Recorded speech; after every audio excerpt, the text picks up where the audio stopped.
Kembali lagi bersama kami di segmen dialog. Pemirsa, Rabu kemarin tim UAS DPR Senturi mengadakan rapat internal membahas pemanggilan Budiono yang ditetapkan pada 18 Desember mendatang.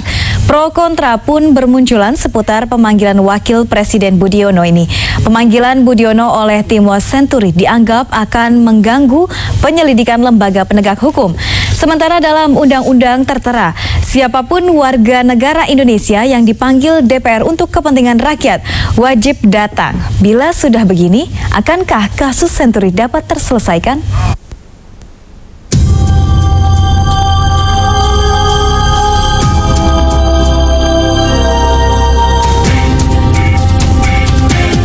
Tim pengawas Senturi DPR RI menyepakati pemanggilan Wakil Presiden Budiono pada 18 Desember mendatang untuk mengklarifikasi hasil pemeriksaan KPK beberapa waktu lalu. Pemanggilan kepada Budiono juga terkait kapasitasnya sebagai mantan Gubernur Bank Indonesia yang saat itu memberikan dana talangan atau bailout kepada Bank Senturi yang justru merugikan negara hingga 6,7 triliun rupiah. Saat itu, Budiono menilai penyelamatan Bank Senturi dengan pengambil alihan oleh LPS sudah tepat dilakukan. Namun pemanggilan pada 18 Desember mendatang sepertinya tidak akan berjalan mulus. Melalui akun Twitternya, Wakil Presiden Budiono mengatakan menolak pemanggilan tim UAS 18 Desember mendatang. Penolakan Budiono tersebut dengan alasan pemanggilannya tersebut dapat mengintervensi proses penegakan hukum yang sedang berlangsung di Komisi Pemberantasan Korupsi. Melalui juru bicaranya pula, Budiono mengatakan proses politik di DPR telah selesai dengan keputusan menyerahkan masalah tersebut kepada penegak hukum. Tugas tim UAS Senturi hanyalah mengawasi para penegak hukum. Dari hasil tim UAS Senturi kemarin terdapat 8 fraksi yang menyetujui pemanggilan Budiono, sementara hanya Partai Demokrat yang mempertanyakan urgensi pemanggilan dan masalah kesantunan. Sebenarnya 8 fraksi yang menyetujui pemanggilan Budiono adalah untuk meredam spekulasi dan gosip politik yang dianggap tidak perlu dan harus diklarifikasi oleh Budiono. Menurut pakar hukum tata negara Asep Warlan Yusuf, pemanggilan Wakil Presiden oleh tim UAS Senturi dianggap sebagai upaya DPR untuk kembali mempolitisasi kasus Senturi. Menurutnya, proses angket Bank Senturi di DPR dahulu hanyalah menghasilkan hingar-bingar. Angket Senturi hanya digunakan untuk tawar-menawar di antara partai-partai yang ada. Bila memang serius, seharusnya DPR telah mengeluarkan hak menyatakan pendapat dan tidak menyerahkan kasus tersebut kepada KPK. Namun sekarang yang terjadi, DPR justru baru memberikan hak mengutarakan pendapat kepada Budiono yang telah menjabat sebagai Wakil Presiden. Hak mengutarakan pendapat diberikan kepada Presiden dan Wakil Presiden bila melakukan kesalahan. Namun saat terjadinya kasus Senturi, Budiono saat itu menjabat sebagai Gubernur Bank Indonesia, bukan sebagai Wakil Presiden. Bila Budiono sudah menolak pemanggilan oleh tim UAS Senturi, sementara DPR menggunakan undang-undang yang menyatakan siapapun warga negara Indonesia yang dipanggil DPR untuk kepentingan rakyat wajib datang. Akankah undang-undang ini mampu menjadi senjata tim UAS Senturi DPR untuk memanggil Wakil Presiden Budiono? Atau sebaliknya, penolakan Budiono justru menjadi petanda kasus Senturi tidak akan pernah bisa terbongkar dan hanya menjadi catatan kelam bangsa Indonesia dengan nilai kerugian 6,7 triliun rupiah. Tim Liputan, JAK TV.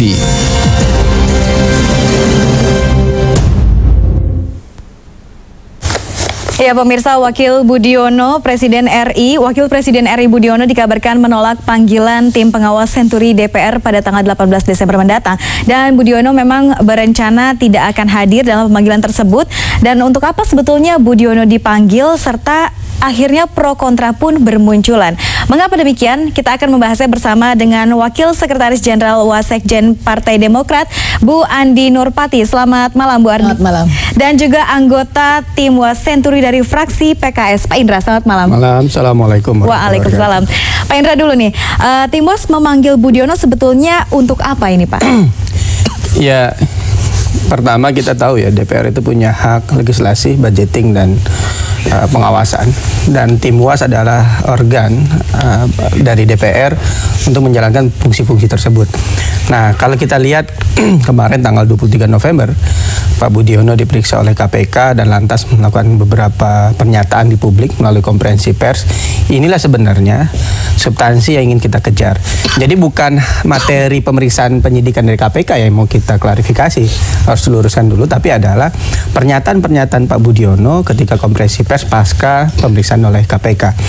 Nah, ini perlu kita konfirmasi ulang terkait dengan hasil hak angket, kesimpulan hak angket Senturi yang menyimpulkan bahwasanya kasus bailout Senturi itu ada tindak pidana korupsi, ada penyimpangan kebijakan dan seterusnya. Nah, tapi di lain sisi Pak Budiono justru menyatakan inilah tindakan mulia. Nah, ini salah satu poin yang ingin kita konfirmasi. Padahal sebenarnya perdebatan sistemik tidak sistemik, perdebatan ini salah atau tidak sebenarnya sudah tuntas. Kenapa saya katakan tuntas? Kita tahu lah ya, perdebatan mulai dari pakar hukum, pakar ekonomi memotret kasus Senturi bailout ini. Kalau saya mengatakan gini, kalau Pak Budiono menganggap ini tindakan mulia, kita justru menganggap ini adalah tanda kutip merampok uang negara dengan cara cover bailout ya. Nah, perdebatan sistem sudah tuntas. Kenapa saya katakan sudah tuntas? Dan perdebatan apa ini melanggar hukum atau tidak melanggar hukum itu sudah tuntas. Apa bukti tuntasnya? November 2012 KPK menetapkan bahwasannya proses bailout Bank Senturi itu terjadi tindak pidana korupsi dan ditetapkanlah tersangka. Sudah ada dua bukti yang cukup untuk menaikkan status yang dari penyelidikan menjadi penyidikan. Makanya ditetapkanlah BM dan FCF dan kawan-kawan sebagai tersangka. Kita tahu beberapa pekan yang lalu BM sudah ditahan oleh KPK. Dan artinya apa? Sebenarnya kalau ada Pak Budiono mengatakan ini tindakan mulia, ini bertentangan dengan fakta hukum yang sudah dipertegas dan dikukuhkan oleh KPK. Jadi artinya pemanggilan itu hanya untuk menanyakan hal tersebut? Oh, tunggu dulu. Makanya saya pengen satu-satu ya. Artinya ada konfirmasi yang harus kita, karena kan pasca konferensi pers itu ada beberapa kalimat-kalimat yang menurut kita berbeda dengan apa yang sudah diutarakan sebelumnya ketika Pansus Senturi. Pak Budiono kan juga pernah dipanggil oleh DPR dan juga hadir. Ternyata ada beberapa pernyataan menurut kita yang bertolak belakang dan bisa membuat kasus Senturi ini justru berbelok. Contohnya tadi masalah mulia tidak mulia ya. Kita jelas tahu ini adalah perampokan uang negara, didugaan jelas perampokan uang negara melalui cover bailout. Kita tahu 6,7 triliun. Bayangin aja gini, Robert Tantular itu proposal penyelamatannya itu cuma 600-an miliar. Orang yang sedang bermasalah, bank yang sedang bermasalah itu proposalnya 600-an miliar. Tapi justru dana yang dikucurkan itu 6,7 triliun. Ini kan sesuatu yang nyata ya depan mata kita. Nah, terus yang kedua, selain masalah mulia tidak mulia, kita tahu dalam salah satu pernyataan Pak Budiono mengarahkan bahwasanya yang bertanggung jawab setelah pasca 632 miliar itu menjadi 6,7 plus 2 triliun, 6,7 triliun itu adalah LPS. Nah, ini kan menjadi hal yang menarik ya. Ada upaya terkesan mengalihkan tanggung jawab kepada pihak lain. Sebenarnya kalau kita kejar lagi LPS, kalau benar nanti LPS, kita mau konfirmasi apakah itu benar LPS yang bertanggung jawab. Sebenarnya kalau dikejar runut-runut, siapa yang bertanggung jawab di LPS itu? Kalau kita lihat pasal 2 Undang-Undang tentang LPS, yang bertanggung jawab itu presiden. Iya, presiden. Ini artinya ada mengalihkan nah, dari... makanya daripada ini menjadi kisruh, kita mau konfirmasi apa yang dimaksud Pak Budiono yang kurang lebih pernyataannya bahwasanya proses dari 600 menjadi 6,7 triliun itu di bawah tanggung jawab LPS. Padahal dalam Undang-Undang LPS, dalam pasal 2 yang bertanggung jawab adalah presiden. Nah, pasal 2 ayat 4 bahwa tanggung jawab presiden. Ya, ayat 4, artinya presiden. Pak Budiono ingin mengatakan bahwa kita belum bisa ngambil premis itu. Makanya oleh karena itu kita pengen mengkonfirmasi apa yang dia maksud itu. Nah, ini kan yang perlu kita clearkan. Jadi sebenarnya yang dilakukan oleh tim UAS tidak merecoki apa yang sudah dilakukan oleh KPK. KPK proses pro justisia silakan berjalan. Kita nanti dengan KPK juga kita rapat kok pekan depan. Kita juga memanggil KPK karena kita tahu ya kasus dugaan korupsi dalam bailout Senturi ini sudah 4 tahun lebih. Rakyat kita sudah bahkan muak mungkin menunggu bertahun-tahun dana yang triliunan itu yang diduga disalahgunakan ternyata belum tuntas-tuntas juga. Kita akan panggil KPK pekan depan. Nah, tapi terkait dengan pernyataan Budiono, jadi ini bukan bab masalah menyelidiki. Kan ada sebagian politisi mengatakan tim UAS ngapain menjadi penyelidik? Begitu ya? Iya, ini kita bukan melakukan peran penyidikan, tapi kita peran mengkonfirmasi sebagai fungsi pengawasan yang diamanahkan oleh undang-undang untuk mengkonfirmasi pernyataan-pernyataan yang sangat kontroversial itu. Nah, inilah yang kita lakukan. Kalau kita tidak lakukan berarti kita tidak menjalankan amanah. Kan jadi aneh nih. Kita menjalankan tugas yang dimanahkan undang-undang sebagaimana mestinya dianggap justru tidak tepat. Nah, ini maksud saya. Nah, yang penting gini sebenarnya. Kalaulah kasus ini Pak Budiono merasa tidak ada salah, tidak ada yang ditutup-tutupi, sebenarnya ngapain takut sih bertemu dengan tim UAS? Berikan aja konfirmasinya, klarifikasinya, dan jelaskan saja sejelas-jelasnya kalau memang tidak ada yang salah dan kalau tidak ada yang ditutupi. Jadi akhirnya kita jadi berpikir nih, ini kenapa jadi, yang menariknya Mbak ya, ini pemanggilan itu belum ada pemanggilan resmi loh. Kita Rabu kemarin baru membuat keputusan, kita belum ada pemanggilan resmi, tiba-tiba sudah ada kicauan akan menolak pemanggilan, tidak akan datang. Ini kan kadang-kadang kita mikir ini kayaknya panik ini loh. Panik, belum ada pemanggilan resmi sudah ada jawaban resmi. Ini kalau ada kasus. Jadi memang di Twitter sudah ramai dibicarakan bahwa Pak Budiono. Saya lihat selain di Twitter tadi ada juga kan dari juru bicaranya. Jadi maksudnya gini, ini menunjukkan justru mengkonfirmasi keyakinan, minimal keyakinan saya. Memang harus dipanggil nih kayaknya. Memang harus dipanggil. Oke, baik. Kita ke Bu Andi. Bagaimana Ibu menanggapinya ini, Bu? Kalau kenapa Demokrat terkesan menolak? Pandangan saya begini, karena tim UAS ini kan sudah terlalu lama. Satu, apa yang dihasilkan oleh tim UAS sudah ada rekomendasinya, Mbak. Jadi buat apa lagi untuk dilanjutkan, kan begitu. Rekomendasinya jelas menyerahkan kepada penegak hukum dan sekarang tahapannya sudah dilakukan oleh KPK. Jadi mestinya tim UAS ini kalau mau mengawasi, ya awasilah KPK yang sedang melakukan rekomendasi daripada tim UAS itu sendiri. Ini saya kira pansus yang paling panjang umurnya ya. Oke. Nah, jadi panjang umurnya. Kalau sekarang memanggil lagi Pak Budiono, beliau sudah konferensi pers. Cukup konferensi pers itu bisa menjadi tambahan informasi kalau dibutuhkan informasi. Tapi sekarang mau apa lagi tuh si DPR kalau bukan tanda kutip kepentingan politis? Oke, kan? Tunggu. Anda 19 menit tadi bicara sendiri. Oke, silakan Bu Andi. Ya, saya tidak memotong tadi Anda itu karena ya itu hanya Anda kan begitu. Nah, sekarang kita melihat bahwa ada kepentingan politis di balik pansus yang sekarang ini. Kalau yang awal oke, kita sepakat Demokrat termasuk yang setuju untuk membentuk pansus. Tapi untuk kelanjutannya sekarang ini apa sih target daripada pansus itu? Rekomendasinya sudah ada, sudah dilaksanakan, sedang proses dilaksanakan. Nah, sekarang kalau mau lakukan lagi pemanggilan lagi berulang-ulang kepada orang yang sama, itu targetnya apa kalau bukan kepentingan politis? Jadi menurut saya apa yang ingin ditarget oleh pansus ini kalau bukan untuk kepentingan politis? Mungkin tanda kutip karena menjelang pemilu lagi gitu ya. Nah, ini dimanfaatkan untuk bagaimana tanda kutip Pak Budiono. Nah, terkait dengan misalnya bagaimana efeknya, apa kemana uangnya, kan termasuk Misbahun tuh yang melarikan uang itu kan dari PKS, orang PKS maksud saya. Nah, karena itu tugasnya KPK penegak hukum, ini uang yang dianggap tanda kutip kalau betul dirampok, siapa-siapa sih yang mengambil uang itu gitu kan. Nah, itulah tugas KPK. Itu yang masih Partai Demokrat tidak akan pernah ikut campur di situ. Dan clear tidak ada masuk ke Partai Demokrat. Baik. Dan Demokrat sebetulnya yang namanya pekerjaan pengawasan ini sejauh apa, dan nanti kita akan lanjutkan lagi boleh ya Bapak Ibu, nanti kita akan lanjutkan usai pariwara berikut. Jangan kemana-mana pemirsa, Anda bisa bergabung bersama kami di 0215155111.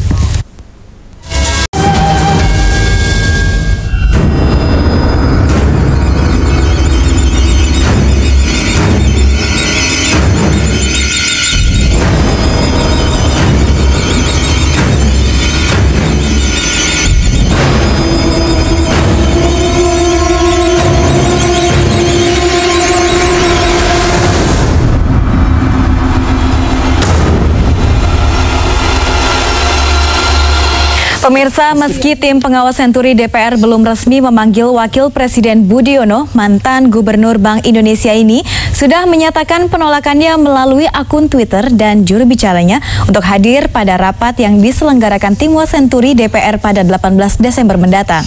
Sementara itu, anggota Komisi Hukum DPR RI dari fraksi PKS Nasir Jamil mengatakan Budiono dapat dipanggil paksa oleh tim UAS jika tim UAS memiliki bukti yang bisa dikonfrontir dengan Budiono. Kemudian tim UAS merasa bahwa mereka punya data dan fakta yang kemudian itu sangat membantu untuk mengungkapkan kasus ini dan sangat membantu aparat penegak hukum, maka ini harus dipanggil paksa.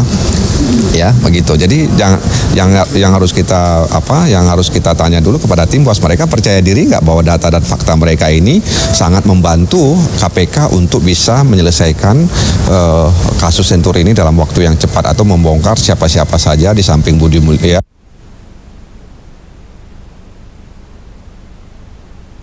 Masih bersama kami di Ada Berita Petang, pemirsa. Kita masih lanjutkan dialog di mana Wakil Presiden Budiono menolak untuk datang dalam undangan Timbwas. Dan bisa Bu Andi dijelaskan juga belum ada undangannya kan tadi, rencana undangannya, ya, undangannya belum ada, ya, jadi jawabannya ada. Juga belum ada kan. Oke, gitu kan?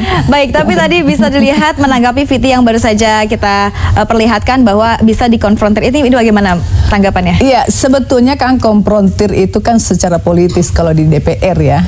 Kalau memang misalnya nanti hasilnya apa dari konfrontir itu, kesimpulan DPR itu apa bunyinya nantinya. Karena ini kan sebetulnya DPR sudah pernah melakukan pemanggilan kepada semua pihak termasuk Pak Budiono, dan kesimpulan waktu itu bahwa ditemukan ada indikasi pidana dalam konteks kasus ini, karena itu direkomendasikan diserahkan kepada penegak hukum untuk ditindaklanjuti. Nah, kalau sekarang mau dipanggil lagi konfrontir itu kayak penegak hukum juga kan jatuhnya kan.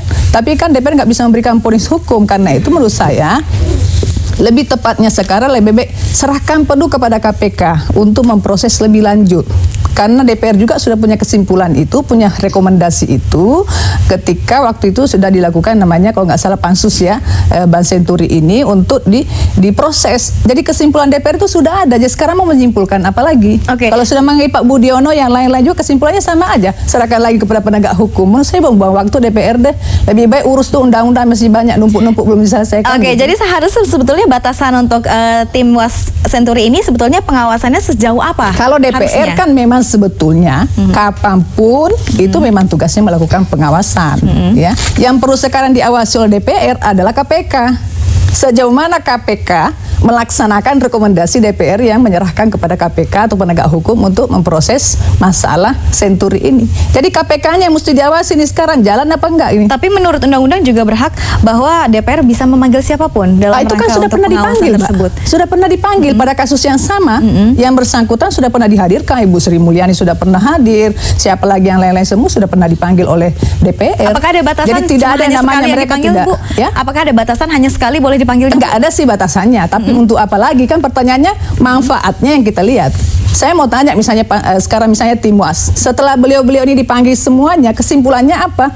Orang sudah tahu kesimpulan, rekomendasi kepada penegak hukum, dan itu sudah pernah dilakukan. Nanti dipanggil lagi, rekomendasinya apa dong? Kalau bukan kepada penegak hukum ya tanda kutip politis yang akan dimunculkan gitu. Oke. Saya bisa jawab. Silakan Pak. Jadi pertama adalah saya menjelaskan, menegaskan bahwasanya justru sebelum ada undangan ternyata sudah ada kicauan. Ini jelas merefleksikan kegalauan sebenarnya, kepanikan. Kita belum mengundang kok, ternyata sudah ada kicauan. Dan menurut saya ini tidak patut sebagai seorang negarawan. Bayangkan adalah ya, ketika Undang-Undang Nomor 27 tahun 2009 menyatakan dalam pasal 72, setiap pejabat negara, pejabat publik, setiap warga negara ketika dipanggil oleh DPR wajib untuk hadir. Nah, tapi ini panggilan belum ada, lantas sudah melontarkan kalimat bahwa saya tidak akan datang. Penolakan ya? Nah, ini menurut saya sebuah presiden buruk untuk negeri ini. Seorang pejabat negeri, apalagi seorang wapres ya, ternyata diduga berkeinginan, karena kita belum tahu, belum ada sikap resmi ya. Ini baru kicauan Twitter, baru penyampaian dari jubir ya. Mudah-mudahan tidak seperti itu. Tapi kalau itu benar, ini menurut saya tidak sehat. Dan itu menjadi presiden buruk untuk penegakan hukum di negeri ini. Yang kedua, justru kalau seandainya nanti Pak Budiono tidak datang, ini justru bisa menjadi ya prahara politik baru menurut saya, dan itu nggak bagus buat pemerintahan kita. Baik Bapak, kita boleh tahan dulu sedikit Bapak, baru 2 tadi ya Pak, nanti kita lanjutkan lagi, kita akan angkat dulu penelpon. Baik, halo selamat malam. Halo selamat malam. Halo selamat malam. Ya silakan, dengan siapa? Dengan Pak Abe di Pamulang. Ya silakan Pak, langsung saja. Saya sangat setuju kalau Pak Budiono tidak menghadiri pansus karena sangat politis sekali. Dan perlu masyarakat Indonesia yang menikmati uang pansus itu adalah dari PKS. Saya tegaskan ini, dari PKS. Kan kenapa PKS selalu ngotot pengen mengganti Pak Budiono? Ingat, cita-citanya Pak Budiono itu supaya diganti dari PKS atau dari Golkar karena wakil presiden itu sangat seksi di tahun 2014. Perlu itu dari PKS itu ketahui. Misbakun itu terselidiki itu. Oke. Kenapa sih Anda ngotot sekali? Undang-undang tuh beresin yang berkaitan dengan rakyat. Kok ini apa? Saya sangat marah sekali. Saya sangat setuju. Perlu bangsa Indonesia yang menikmati uang senturi itu adalah misbakun dari PKS. Oke. Terima kasih. Jadi Bapak tidak setuju ya Pak ya? Sudah putus. Tidak. Oke, baik Bapak. Terima kasih Pak dari Pamulang. Oke, jadi bisa Jadi gini, tanggapi. Pertama gini, harus kita ingat ya, kenapa kita berkepentingan membongkar kasus Senturi ini. Jelas seperti saya bilang tadi, proposal Robert Tantular itu cuma 632 miliar kurang lebih. Tapi ternyata yang dikucurkan oleh LPS, yang dikucurkan oleh ya negara ini, pemerintah, itu sebesar 6,7 triliun. Ada apa di balik itu? Jadi ini kan ada dugaan perampokan negara yang begitu jelas ya. Dan itu saat itu menjelang pemilu. Itu kajian lama lah, saya pikir udah clear. Nah, yang kedua, yang harus diingat dalam keputusan tim angket di situ menyatakan ada tindak pidana penyimpangan dan seterusnya tindak pidana korupsi yang akan ditindaklanjuti oleh penegak hukum dan KPK. Dan selanjutnya dalam keputusan itu juga dalam paripurna dibentuklah tim MUAS untuk mengawasi. Nah sekarang gini, benang merahnya gini Mbak. Sekarang kan gini, kita tahu ya, kasus ini sudah udah sekian bertahun-tahun. Sudah dinyatakan ada tindak pidana korupsi. Ada dugaan dan dijadikan tersangka BM, SCF dan kawan-kawan sebagai tersangka. Berarti sudah terkonfirmasi ada kejahatan di sana. Sudah terkonfirmasi ada tindak pidana korupsi di sana. Nah, itu sudah terjadi dan ditetapkan sejak November 2012. Nah, sekarang ini sudah Desember 2013, sudah setahun. Makanya kita menganggap ini begitu lambat jalannya proses penegakan terhadap kasus ini. Pak, jadi sebetulnya ada masalah dengan kebijakan Bank Indonesia ini mengeluarkan duit untuk Bank Senturi tersebut, begitu ya? Lalu akhirnya pro kontra dan berdampak sistemik dan atau tidak sistemik, itu kan pro kontranya ya. Gini, lalu kemarin saya sempat dialog dengan Pak Rizal Ramli, juga Pak Didi dan serta Pak Ihsan, dan menurut mereka sebetulnya masalah ini sangat mudah nih Pak. BPK sebetulnya hanya harus mencari kemana perginya uang 6,7 triliun tersebut.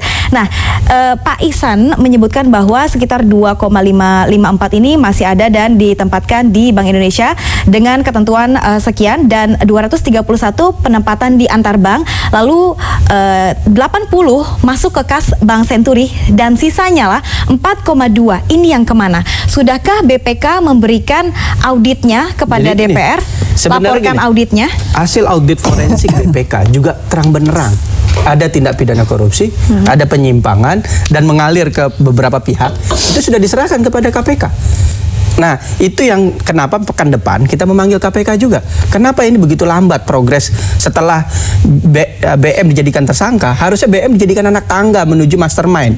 Jangan jadikan BM ini. Tapi kan sudahkah BPK tersebut memberikan laporan hasil auditnya? Itu sudah ada, audit forensik sudah. Kita hanya sebetulnya just follow the money aja gitu ya Pak ya. Jadi kita bisa lihat kemana duitnya ini dan siapa pencurinya. Seharusnya harus bisa follow money. Cuman kan, makanya kita kenapa dibentuk tim MUAS untuk mengawasi kinerja aparat penegak hukum dalam ini KPK.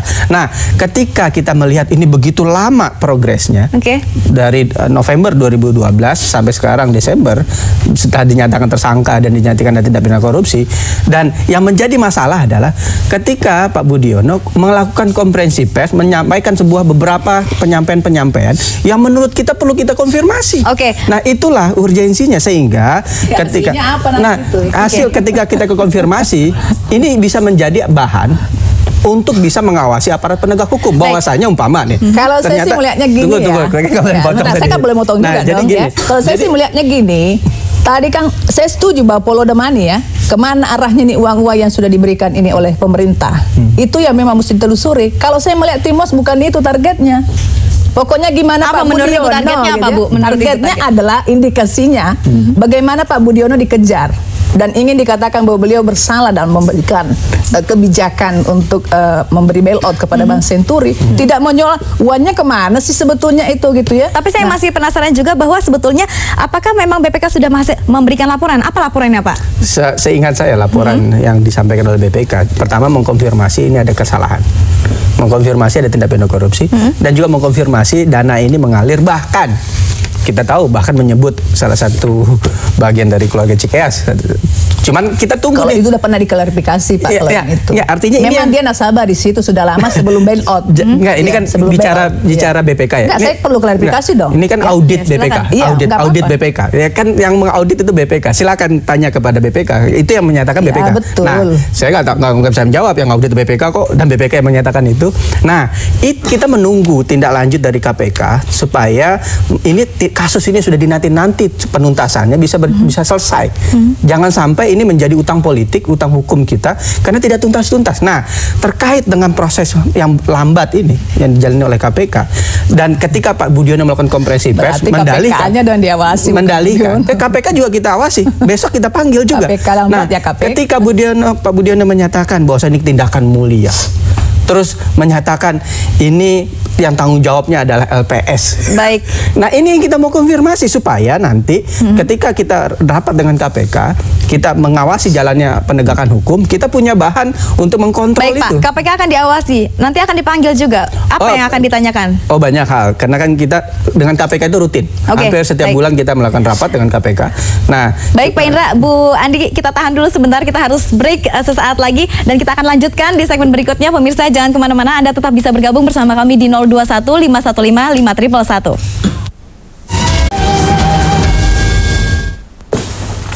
Ya pemirsa, masih bersama kami di Ada Berita Petang dan kami masih di segmen dialog. Sudah ada penelpon yang bergabung bersama kita. Halo, selamat malam.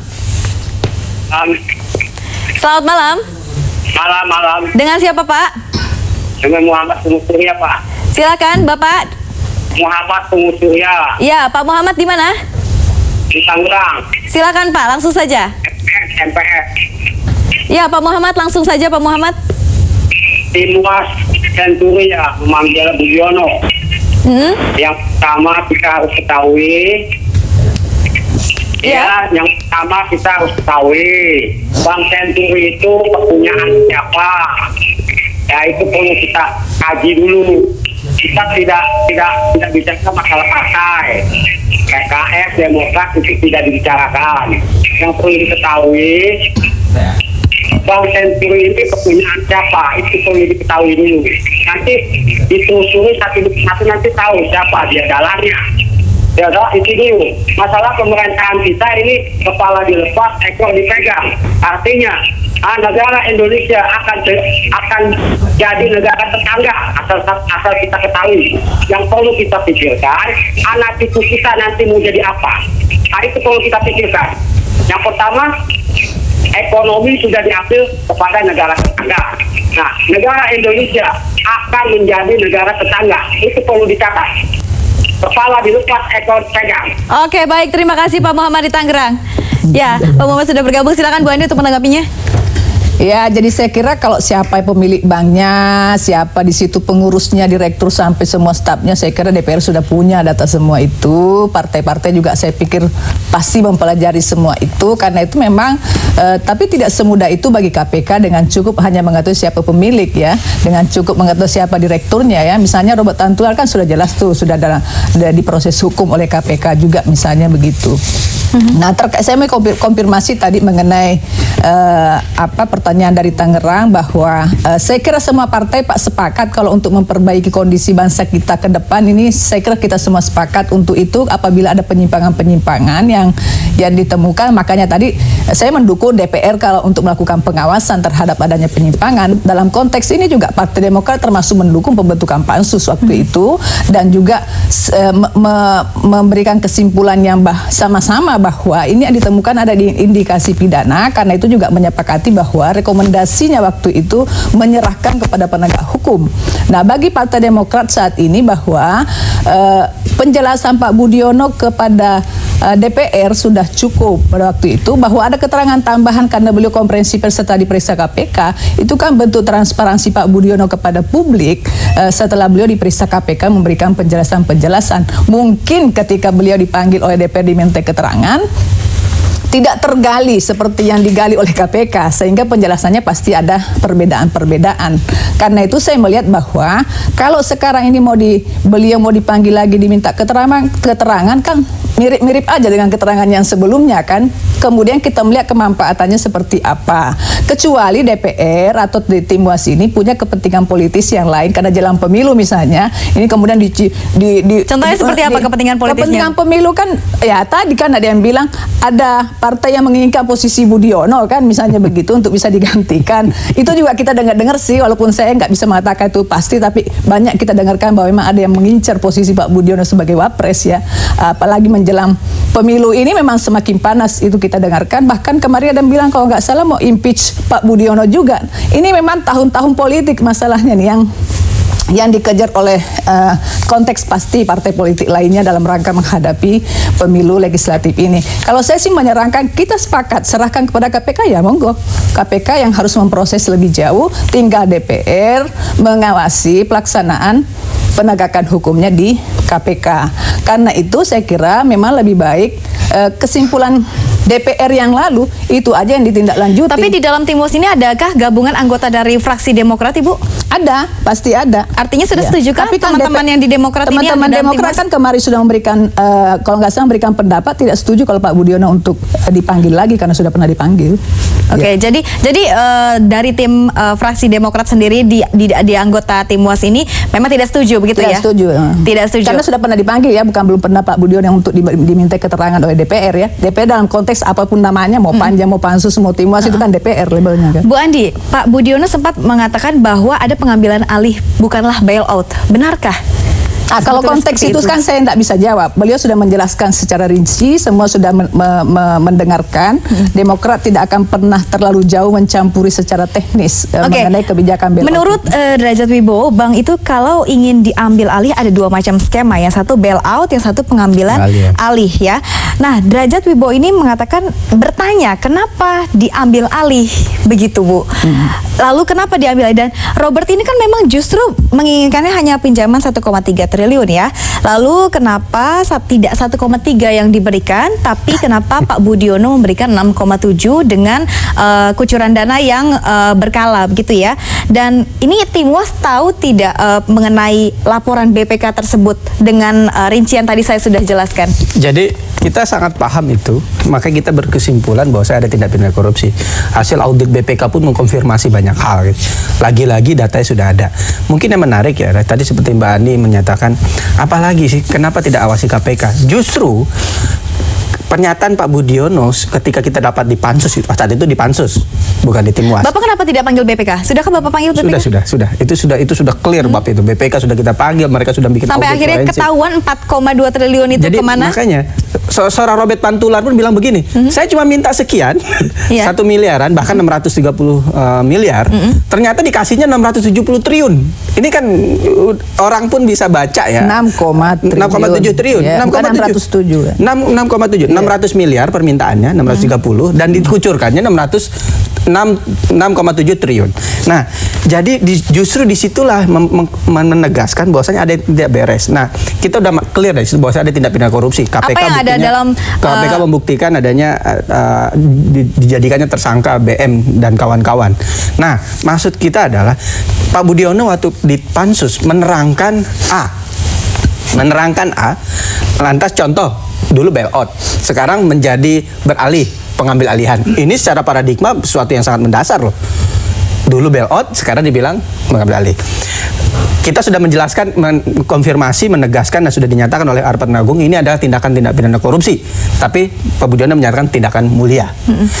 Terus kita mengetahui bahwa saya keterlibatan di sini adalah KSSK. Di situ ada Gubernur BI, ada Menkyu dan seterusnya. Tapi kurang lebih diduga Pak Budiono mengatakan ini tanggung jawab LPS. Nah, dari 630 miliar menjadi 6,7 triliun itu tanggung jawab LPS. Maksudnya gini, keterangan yang sudah diberikan sebelumnya yang pernah kita panggil, itu ada hal yang berbeda, hal yang baru disampaikan dalam konferensi pers itu. Ada hal yang berbeda dan itulah yang mau kita kejar. Oke, Bapak ingin mengejar. Nah, kenapa Pak Budiono menyebutkan kenapa dari bailout jadi pengambil alihan? Kenapa yang tadi tanggung jawab ini kebijakan bersama menjadi tanggung jawab LPS? Saya lebih ngeri loh sebenarnya kalau apakah Pak Budiono akan menjawab itu? Nah, untuk hal itulah. Itu sudah disampaikan Pak Budiono di konferensi persnya. Tunggu dulu, saya lagi bicara. Nah, Bapak tahu itu karena sudah mendengar konferensi pers. Karena gini, keterangan Pak Budiono ketika rapat pansus itu berbeda dengan hal itu. Iya, itu. Nah, karena berbeda itulah kita mau bertanya, kenapa yang dulu tadinya A sekarang jadi B, yang dulu C sekarang jadi D. Nah, dalam rangka kita mengkonfirmasi pengawasan kita untuk KPK. Nah, jadi bahannya kenapa kita memanggil para pakar umpama ahli hukum pidana. Kenapa kita memanggil ahli hukum tata negara? Ini dalam rangka baik, Pak. bahan untuk mengawasi Bapak KPK. ingin meminta informasi dari Pak Budiono tentang klarifikasi hal tersebut. Tapi kok yang saya bingungkan adalah kenapa sih kok DPR dan juga KPK sibuk memanggil kesana dan kemari? Sebetulnya apakah bukannya BPK saja telusuri duit itu? Sebenarnya gitu, kita berharap. Iya kan Pak ya? Betul nggak sih Pak? Kita tadi berharap. Siapa yang bertanggung jawab atas 6,7 triliun? Kenapa dulu kita minta audit forensik kepada BPK? Karena kita berharap dengan adanya audit forensik dari BPK ini clear dan bisa tuntas. Tapi ternyata sudah ada audit, sudah dinyatakan yang menerima A, B, C, D. Kita tahu siapa yang menerima.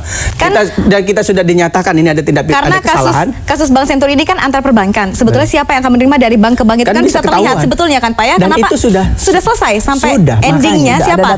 Siapa datanya Pak berarti artinya sudah ketahuan berarti siapa yang mencuri uang 4,2 triliun itu Pak? BPK menyebutkan beberapa inisial. Beberapa inisial. Makanya saya katakan. Tidakkah diumumkan kan Pak? Atau itu menjadi konsumsi publik kurang lebih setahun yang lalu. Sudah menjadi konsumsi publik. Nah, sudah diungkap. Bahkan dugaan keterlibatan menyebut keluarga X itu juga disebut. Apa tindakan kelanjutannya setelah? Inilah KPK kita menganggap kenapa KPK sudah jelas ada audit BPK, sudah disebut siapa yang bertanggung jawab, sudah disebut ada tindak pidana korupsi, bahkan disebutkan inisial nama tertentu.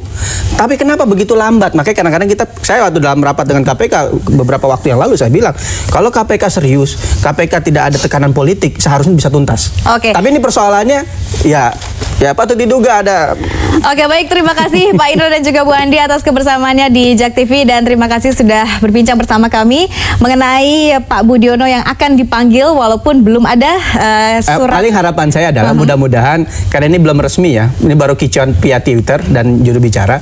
Mudah-mudahan Pak Budiono membaca pasal 72 Undang-Undang Nomor 27 tahun 2009 dan mentaati undang-undang. Itulah negarawan gitu. Oke, baik. Bu Andi mungkin mau terakhir sedikit saja Bu Andi. Ya, serahkan aja ke penegak hukum lah, selesai. Karena DPR juga nggak bisa mengambil tindakan hukum. Ya, baik. Ya, itu lebih baik. Urusi aja undang-undang belum beres lah, masih banyak. Ini sudah waktunya tinggal berapa bulan DPR ini kan. Oke, baik. Terima kasih Bu Andi dan juga Pak Indra.